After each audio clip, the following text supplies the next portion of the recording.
Your apartment is not small, it's just under-designed.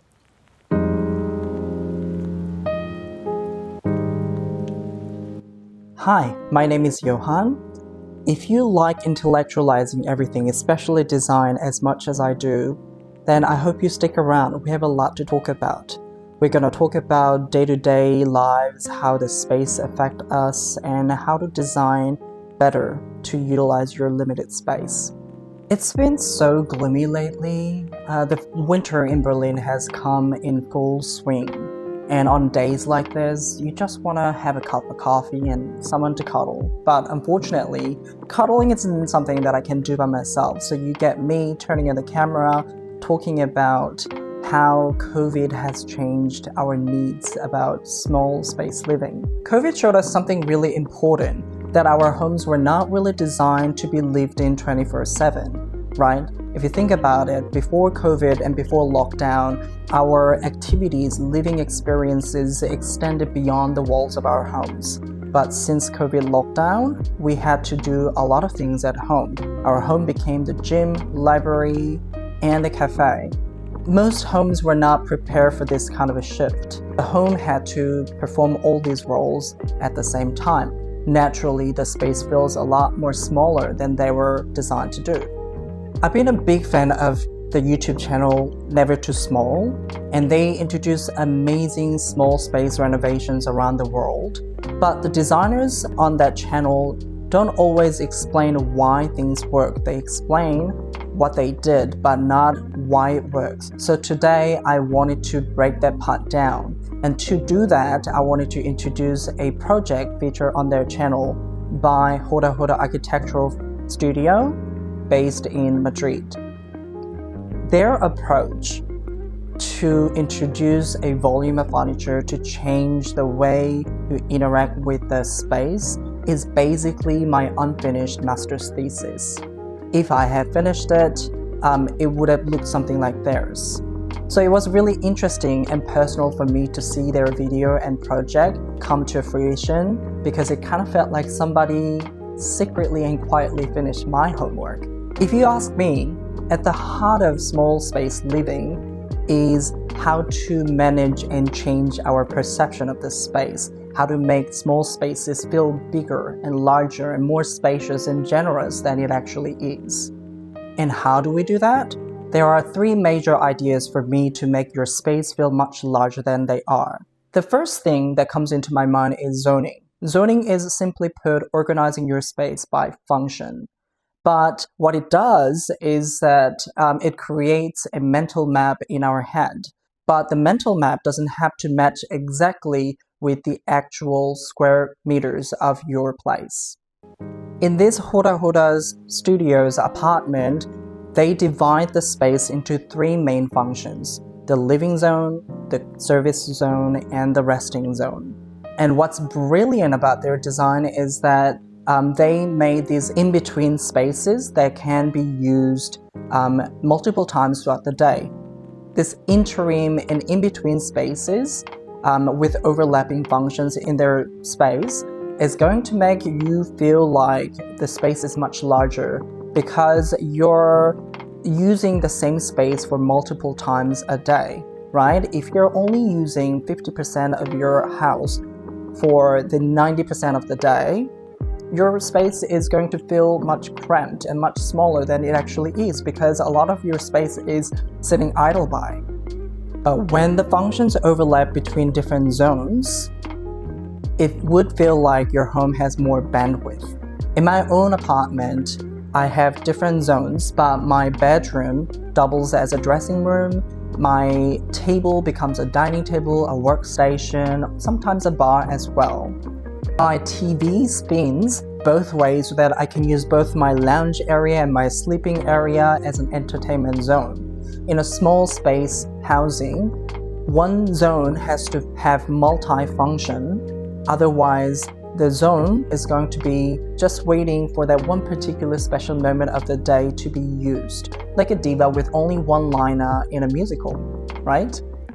Second is the pathway. the circulation pattern in your home vastly influences how you physically experience a space. Tadao Ando is famously known for using sophisticated entrance to increase spiritual and spatial journey into the main building. More path means a richer experience of any given space. Let's think of it this way. Let's say you are climbing a mountain. If there's only one trail and that's the only route that you can take, you're only going to experience the mountain in just one way. But if there are multiple trails, one through the forest, one over the ridge, and another along the stream, you're going to be able to experience the same mountain in multiple ways. The mountain hasn't moved, the mountain hasn't changed. It's just your perspective and your pathways have changed. Small homes work the same way. If you can create different ways to get around the space, you're going to feel like the space is a lot bigger than what it is. In Jota Jota apartment, they created a simple circular pattern so that you can reach one point in more than one direction. But you don't need a huge space to do this. It can be as small as a sofa, but a lot of people are so afraid of putting a piece of furniture in the middle of the room. But it doesn't have to be an architectural feature, right? Even as simple and as little as putting the sofa away from the wall, giving some gap, would create a different pathway around the room, as well as different ways of interacting with the people who are sitting in the sofa. Empty room can look big, but it's not living up to its fullest potential of feeling the largest, because you're moving from point A to point B in a straight line. But you can add an anchor, and suddenly the room becomes a small landscape with multiple trails. This brings me to my third point, the point of view. In Jota Jota apartment, the structural wall and the kitchenette forms a special corridor with two distinctively different point of views, one looking into the guest room, the other looking into the living room.